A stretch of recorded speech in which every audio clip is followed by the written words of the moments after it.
Halo semuanya, perkenalkan nama saya Novita Din dengan NIM 241324031. Saya Monika Sendirilah dengan NIM 241324014. Jadi, di sini saya dan teman saya akan menjelaskan terkait dengan perbedaan antara pendidikan dan juga pembelajaran.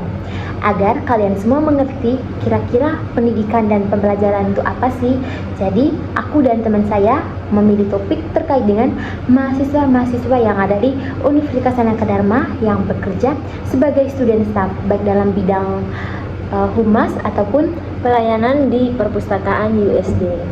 Nah, kenapa kami memilih topik tersebut? Karena menurut saya dan teman saya, itu merupakan salah satu contoh peristiwa nyata terkait dengan pembelajaran dan juga pendidikan. Kenapa mahasiswa yang bekerja sebagai student staff di USD termasuk dalam kategori pendidikan dan juga pembelajaran? Simak terus video ini sampai selesai. Berikut ini merupakan cuplikan video terkait dengan mahasiswa yang bekerja di staf humas Universitas Sanaka Dharma. Yang dipelajari oleh mahasiswa yaitu ada dua, hard skill dan juga soft skill. Hard skill terkait dengan bagaimana mereka mengelola administrasi, sedangkan soft skill terkait dengan bagaimana mereka tuh berkomunikasi dengan baik, bekerja dalam tim, dan juga mengatur waktu serta menyelesaikan masalah yang muncul selama bekerja. Oke, selanjutnya kita akan ke perpustakaan. Di sini kita akan mengamati dan menganalisis mahasiswa-mahasiswa yang bekerja di perpustakaan sebagai staf pelayanan dan pengelolaan. Jadi, nilai atau kesadaran apa sih yang didapatkan oleh mahasiswa dalam bekerja sebagai staf pelayanan atau pengelolaan di perpustakaan? Tentu, yang pertama itu ada kemandirian, di mana mahasiswa itu belajar mencari pengalaman dan penghasilannya sendiri. Yang kedua, ada kesadaran, di mana muncul kesadaran atau tanggung jawab baru di luar peran sebagai pelajar, serta memahami kompleksitas dan usaha di balik layanan kampus yang mereka nikmati selama ini. Yang ketiga, ada tanggung jawab, di mana mahasiswa bertanggung jawab menyelesaikan tugas yang diberikan seperti hadir tepat waktu dan memberikan kontribusi nyata kepada unit tempat mereka bekerja, yaitu USD. Oke teman-teman, setelah kalian menyimak video terkait dengan mahasiswa yang bekerja sebagai student staff di Universitas Sanaka Dharma, selanjutnya saya dan teman saya akan menunjukkan apakah video tersebut itu termasuk dalam kategori pembelajaran dan juga pendidikan. Oke, berdasarkan hasil analisis dan juga diskusi ini, jadi video ini menunjukkan bahwa peristiwa ini termasuk dalam kategori Pembelajaran dan juga pendidikan. Kenapa? Simak alasannya. Nah, kenapa sih peristiwa ini disebut sebagai pembelajaran?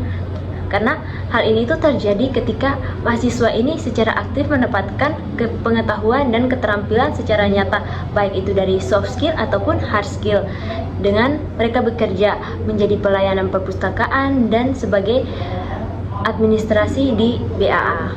Betul sekali Cindy. Oke, selanjutnya kenapa video ini termasuk dalam kategori pendidikan? Karena seperti yang kita ketahui, proses mahasiswa bekerja ini tadi itu mereka membentuk karakter dan juga nilai atau sikap. Contohnya seperti disiplin, tanggung jawab, dan juga etos dalam bekerja. Tentunya ini akan menjadi pengalaman agar mahasiswa ini akan siap secara fisik ataupun mental untuk menghadapi tantangan dalam dunia kerja di masa depan, dan ini sudah sesuai dengan tujuan pendidikan yang ada di Indonesia. Oke Cindy, setelah kita menganalisis dan juga mengamati terkait dengan mahasiswa yang bekerja sebagai student staff di Universitas Sanaka Dharma, mungkin aku sedikit ingin mendiskusikan kepada Cindy nih terkait dengan kira-kira apa sih inti perbedaannya antara pendidikan dan juga pembelajaran. Jadi kalau menurut aku nih ya, jadi pembelajaran itu lebih ke berkaitan sama teknis, bagaimana kayak mereka itu belajar tentang menggunakan sistem peminjaman buku yang baru. Contohnya itu kayak sekarang kan teknologi semakin canggih nih, dimana universitas ini juga kayak mengikuti tren-tren dari teknologi ini, kayak peminjaman buku secara online, dan itu juga lebih praktis menggunakan alat-alat elektronik itu sendiri ya. Nah, jadi intinya itu kayak gimana ya? Pembelajaran itu lebih kayak keterampilan gitu ya. Ya, keterampilan antara soft skill dan hard skillnya itu sendiri. Betul sekali jawaban Cindy. Nah, jika Cindy mengatakan kalau pembelajaran itu terkait dengan teknis ya, Ya. kalau pendidikan itu menurut aku itu di luar teknis gitu loh, Sin. Pendidikan tuh lebih ke arah karakter yang akan mereka dapatkan. Misalnya kayak masih banyak nih mahasiswa yang belum mengerti terkait dengan peminjaman buku. Iya. Meskipun udah dijelaskan berulang kali oleh petugas yang bertugas tadi. Nah, dari situ mereka kan mendapatkan pengalaman kayak mereka tuh bisa menghadapi tantangan gitu loh, Cindy. Pokoknya intinya itu terkait dengan pendidikan itu terkait dengan karakter yang mereka dapatkan setelah mereka itu melalui bekerja tadi. Nah, itu dia, no. Jadi pengalaman nyata inilah yang menjadi jembatan nih bagi pembelajaran dan pendidikan, dan itu adalah pendidikan yang sesungguhnya terjadi dalam diri mereka begitu. Pokoknya intinya itu kalau pembelajaran itu lebih kayak teknis gitu ya, sih, lebih Iya. kayak keterampilan apa sih yang mereka dapat, baik itu keterampilan soft skill ataupun hard skill. Sedangkan pendidikan itu lebih kayak mereka tuh akan menjadi orang seperti apa sih di masa yang akan datang. Apakah mereka menjadi orang yang bertanggung jawab ataupun tidak bertanggung jawab melalui pengalaman-pengalaman dalam kehidupan mereka sebelumnya, seperti mahasiswa yang bekerja sebagai student staff di kampus Iya. Nusa Dharma ini. Betul banget, no. Oke, Sin, setelah kita melalui berbagai metode ataupun langkah-langkah yang tadi ataupun kita sudah menganalisis, mungkin kita melakukan refleksi dulu nggak sih? Iya, betul banget, kita harus melakukan refleksi, no. Nah, dari saya nih sebagai calon guru, kegiatan ini tuh sangat membuka pikiran saya sebagai calon guru.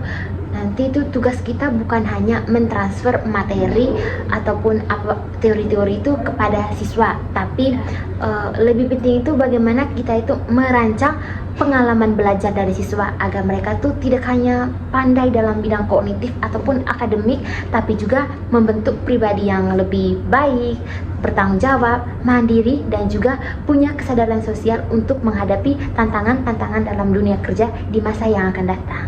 Nah, kalau dari saya ya nih, no, mungkin hal ini itu lebih menguatkan bahwa pendidikan itu adalah proses sepanjang masa yang bisa didapatkan oleh siapa saja dan di mana saja. Karena peran seorang pendidik itu, atau kita nih sebagai calon guru, suatu saat itu kita akan menjadi guru, di mana kita itu akan menjadi seorang fasilitator, di mana kita membantu siswa dalam menemukan makna atau nilai dalam setiap pengalaman proses pembelajaran mereka. Dan oleh karena itu pada akhirnya itu menjadi pendidikan itu adalah bagaimana tentang menjadi manusia yang utuh, berempati, dan berkarakter yang baik dan positif bagi masyarakat.